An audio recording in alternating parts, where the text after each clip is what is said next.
Hello Smashers, and welcome to my first video on my 2022 deck tournament series. And you might notice which tab I'm on right now down here. That is, I'm starting out scrolled over to the 2021 1v1 Championship tab. That's because for the 2022 Championship series, I'm doing a championship among decks that have a banned list. And this banned list was generated from all the factions that got at least 2 decks through 2 cuts in my 2021 1v1 deck tournament. And that is these factions: Geeks, Aliens, Cthulhu Ghosts, Robots, Innsmouth, All-Stars, Rockstars, and Time Travelers. For 2022, I'm playing a deck series, I'm running a deck championship for which those different factions are all banned. And here we have 16 decks that by rating and number of games played I determined were definitely worth a spot in the championship, but we aren't going to see these decks competing yet because I don't know all the other decks out there that might be worthy of competing for being the best deck that doesn't involve those 10 factions. And these decks are coming from 8 different qualifiers. Each of these qualifiers is a 4-round qualifier of 2-game matches between decks. I am not using multiple copies of the same faction in the same qualifier, which means that there's a few factions that are sort of overloaded and have a representative deck in every single qualifier. Also, while these are starting out as 12-deck qualifiers, they might get bigger with the release of the Disney set because I'm going to have a bunch of new potential factions to look at. But in any case, I think the mark for decks to make it out of these qualifiers is probably pretty much just winning 6 out of 8 games.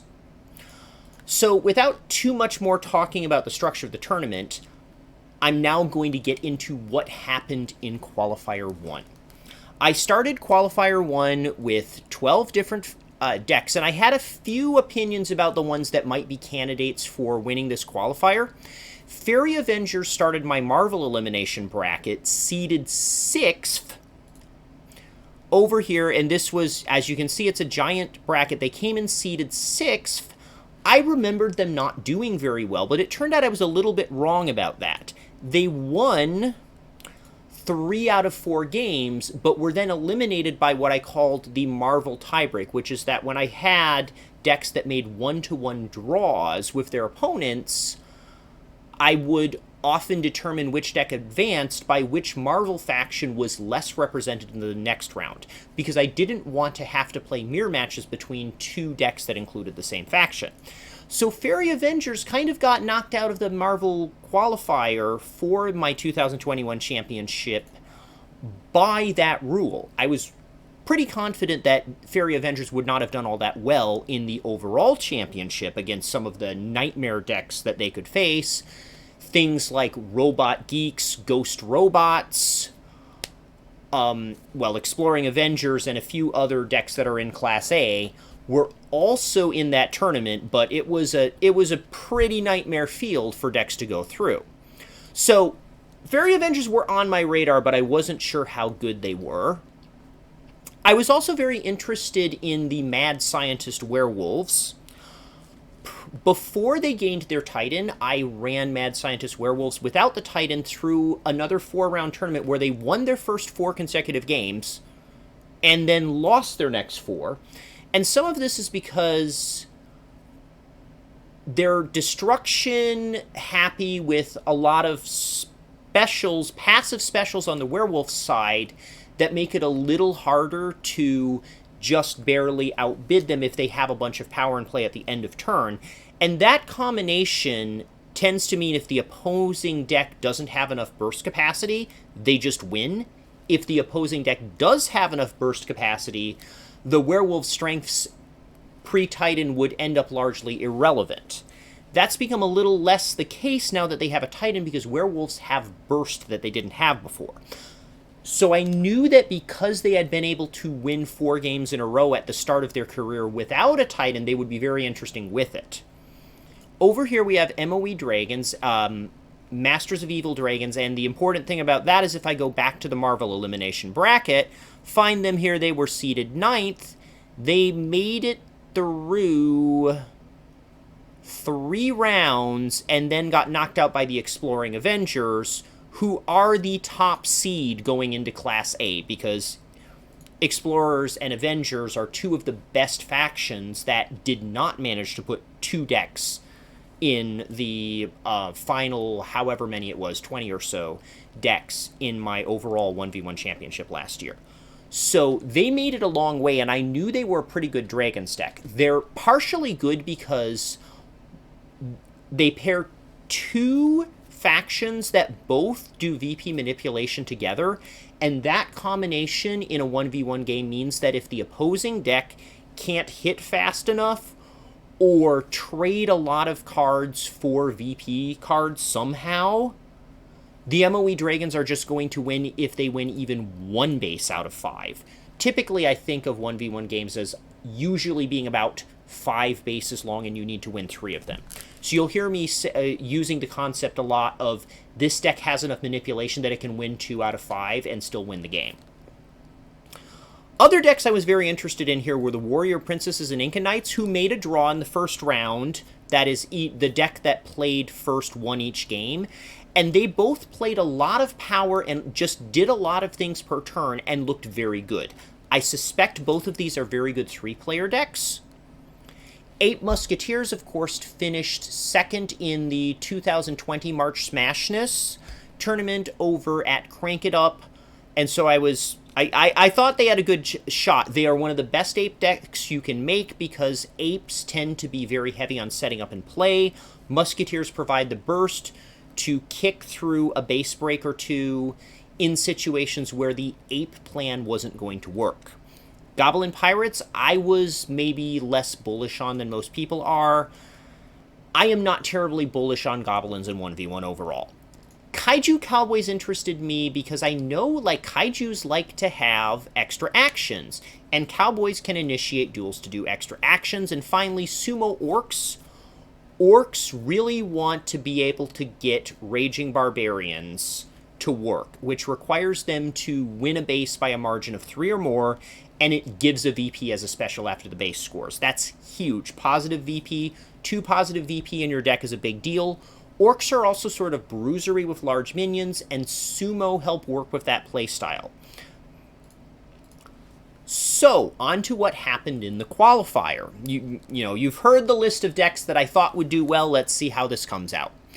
Round 1 ended up with a whole bunch of draws, 4 draws out of 6, and the only 2 winners were Sumo Orcs over Kaiju Cowboys and MOE Dragons over Miska Troopers. And then in round 2, stuff got a lot more interesting. So, first off, the Kaiju Cowboys, that deck just really does not work. And it doesn't work because it doesn't have enough ways to use its minion plays usefully. Kaiju has very few minions, and yes, you can use a minion play on bringing out their Titan, but you're probably going to do that on average about 2 times per game, and that's not enough to make up for them having, 3 minions in their entire deck? On top of that, Cowboys have a 2 that doesn't need to be played to do its job. Deputy can just be discarded without using a minion or action play to give something +2, either during a duel or at any point on your turn. So what you end up with is 2 decks that don't need all their minion plays. Cowboys have a bunch of actions that are actually kind of stupid unless you really need them to start a duel, to do interesting things with the extra minion play given you by the duel. And it turns out that giving up that useful things to do with your minion play is just too big a sacrifice to make, and Kaiju Cowboys is just not a good deck. Ultimately, they were able to win 1 game against the Miskatonic Troopers, but the reason they won this game was they got lucky and drew, every minion in their deck, so they could actually use their minion plays 1 time out of 4. In other words, 1 time out of 4, their deck didn't display the weakness that it will almost always show, and that's why they went 1 and 3 instead of 0 and 4. With the 8 decks that were sitting on 1 and 1, I lucked out from a scheduling perspective. The absolute maximum number of decks that can be sitting at 1 and 3 or lower was going to be 6, and I landed 6 decks at 1 and 3, which meant that in round 3 I was only going to have to play 3 matches because a 1 and 3 deck is not going to make top 2. It's possible for a 5 and 3 deck to finish second, but a 5 and 3 deck that started 2 and 2 or 3 and 1 is going to end up with better tiebreakers and will actually take second place. When the Mad Scientist Werewolves played the Goblin Pirates, Goblins have a general weakness that they need to have a decent number of specific cards sitting in play for a certain amount of time in order to generate value. A mediocre deck cannot stop them from doing this. Werewolves have the burst to break the right bases at the right time to interfere with Goblins lining up the right cards. On top of that, Werewolves can play aggressively enough and try to end the game fast enough that they can usually prevent first mate shenanigans from winning the game, at least from this particular Pirates deck. They might have a harder time if they were dealing with 8 Pirates, but Goblin Pirates, I find, is maybe a little more consistent in setting up the boosted first mate cheese, but it's also a little slower. 8 Musketeers versus Ignoble Elves was actually a counter matchup. Specifically, what's the name of the Elves 3? Fairy Child. Fairy Child is Ape's nightmare. Apes do not like dealing with minions that can do bad things to their minions with power 3 or less, because Baboom has 3 power, and shielding does not protect it against enemy minions, only against enemy actions. And for that reason, Flower Child is a giant threat and often forces apes, if they want to try to make a big Baboom stack, to start out with Cyber Evolution instead of with shielding. And that means that if their opponent manages to launch some sort of a burst, they end up with a Cyber Evolution and discard, which they don't want to do. Apes is very combo happy, and for that reason, if you lose combo pieces without getting value for them, you are in bad shape. Warrior Princesses and Inca Knights suffered from roughly the same problem that I observed in the second round that I wasn't able to tell in the first round, and that is that they tend to leave too much stuff in play at end of turn. Explorers are good at taking advantage of this with their movement skills. Fairies are fantastic at dealing with large opposing minions due to Glimmer. Avengers loves to have big targets to kill with Black Widow, or big targets to allow them to base break by moving things with Iron Man. And for those reasons, it turned out that Explorers, Fairies, and Avengers all have good matchups against opposing decks that leave large amounts of power in play at the end of their turn, and that was the end of the Warrior Princesses and the Inca Knights. And the final game in round 2, final match in round 2, was MOE Dragons versus Sumo Orcs. The TLDR for that matchup is, it turns out Orcs have a really good Dragons matchup. And as soon as I finished playing those games, I remembered, oh yeah, I remember from when Dragons were new, Orcs looked good partially because they had a good Dragons matchup. The key is, Dragons don't really like their opponent having positive VP to counteract the Dragon's negative VP. It tends to put them in a situation where Dragons maybe really do need to win 3 out of 5 bases instead of 2 of 5. And also, Dragons don't really do anything to stop Orcs from activating Raging Barbarians. Dragons don't tend to contest their opponent's power stacks all that hard, and so Orcs are able to get that margin of victory. On top of that, Imperial Dragon does very well at drawing cards and powering the Dragon's engine against swarms, much less well against large opposing minions, and Sumo's ability to throw power counters on a minion that's already in play, therefore potentially breaking bases without even playing any more minions there. So as a result, Dragons can end up committing an Imperial Dragon to a base that already has some Sumo Orcs presence, and then Sumo Orcs goes ahead and breaks that base to get the Imperial Dragon back out of play, maybe giving the Dragons one card, maybe giving them none.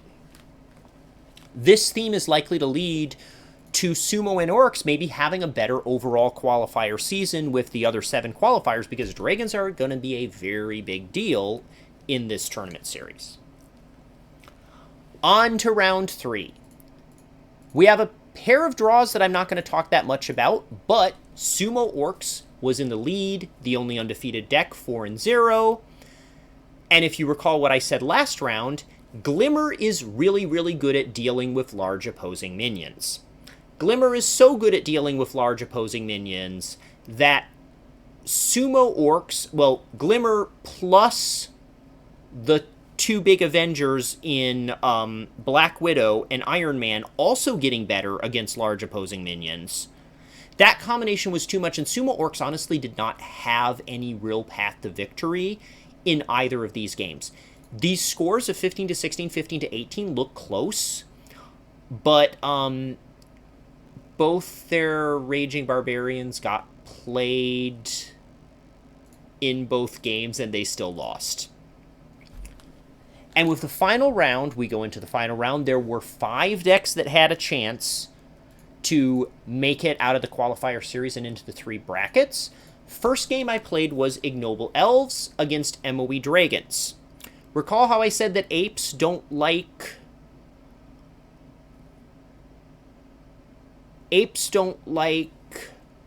Fairy Child very much?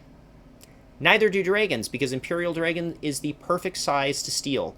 Not only that, but the Witness Rule, is a somewhat recent addition with the bigger, geekier box that says that if a minion gets removed by play by the ability of another card that was played, the minion that was removed can trigger its own passive abilities from the fact that that other minion was played, even though it gets killed because it witnessed its own destruction. What that means is that if you use Tiger Assassin or another card that says destroy a minion with power 3 or less here, and is also a minion play, to kill an Imperial Dragon, the Dragon's player will draw a card. Fairy Child does not have to be played at the same base as the Imperial Dragon. However, after Fairy Child steals the opposing Imperial Dragon, if the Dragons want to kill that stolen Imperial Dragon with a Wyvern, the Wyvern will be played at the same base, and Witness Rule will cause Ignoble Elves to draw a card. This matchup was not fun for the Dragons. The scores look close, but I can tell you that Ignoble Elves was not in danger in either of these 2 games. And with their 2 wins over MOE Dragons, not only did a Sweet 16 deck, top 8 deck from my Marvel Elimination bracket, end up with a losing record of 3 wins and 5 losses in the qualifier season for the Class A Championship, which tells you something about how strong some of these decks are that are going through the qualifiers. But Ignoble Elves also reached a 6-2 record and pretty much ensured either qualifying directly or earning a wild card. The second matchup, I think, was a very interesting matchup between the 4-2 Sumo Orcs and the 4-2 Mad Scientist Werewolves. Both of these decks played a bruiser style of having a lot of powerful stuff in play at the end of their turn, but Mad Scientist Werewolves had more burst capacity and more repeatable burst capacity with their Titan that wins so many games for so many players. And as it so happened, Sumo Orcs really didn't feel like it could do much except pose questions to the Werewolves of, okay, I've got stuff set up at 2 or 3 bases, I think I can break something next turn, but can you break it first? And Werewolves kept being able to say, why, yes, I can, and they were able to win both games that way. Ultimately, they had worse tiebreakers than the Ignoble Elves because the Ignoble Elves had drawn the Fairy Avengers in the first round, and for that reason, Ignoble Elves got the 2nd place finish, while Mad Scientist Werewolves is sitting here in my list of wildcard options as the 3rd place finisher, but realistically, they're going to be in the Class A Championship. The final matchup was Fairy Avengers demonstrating once again that even if their opponent is a good and flexible deck with lots of movement, if the opposing deck relies on leaving a lot of stuff in play, that especially stuff that's 4 power or bigger at the end of its turn, Glimmer is going to be a really good card. Iron Man is going to be a really good card, and, you know, Black Widow kind of had to take a match off of being an all-star because of Drone, but Fairy Avengers were still able to win both games by reasonably comfortable score margins, and that way Fairy Avengers finish with a 7-1 record, and they win my first qualifier. So they will probably be one of the higher 17 and down seeds in my Class A championship whenever I finish all 8 of these qualifiers later on this year. Ignoble Elves will also be there, and Mad Scientist Werewolves will also be there, although as the lowest seeded of these 3 decks. Ignoble Elves, as it turned out, I'm not high on either of these factions individually as 1v1 factions. I am quite high on both Fairies and Avengers as individual 1v1 factions, but as a pairing of a full deck, they're really good, and they're good in 3-player too. Mad Scientist Werewolves, I think, is also a deck that's much greater than the sum of its parts. So both of these decks have a chance to be maybe the best, probably the best Elves deck, probably the best Mad Scientist, well, maybe the best Mad Scientist deck in Class A, because of course Mad Scientist can also be paired with Pirates for some first mate cheese. In any case, next time you'll see a video from me will be with the finishing of Qualifier 2, when I'll talk about what happened with these 12 decks. Happy smashing, everyone, and I'll see you when I finish my next Qualifier.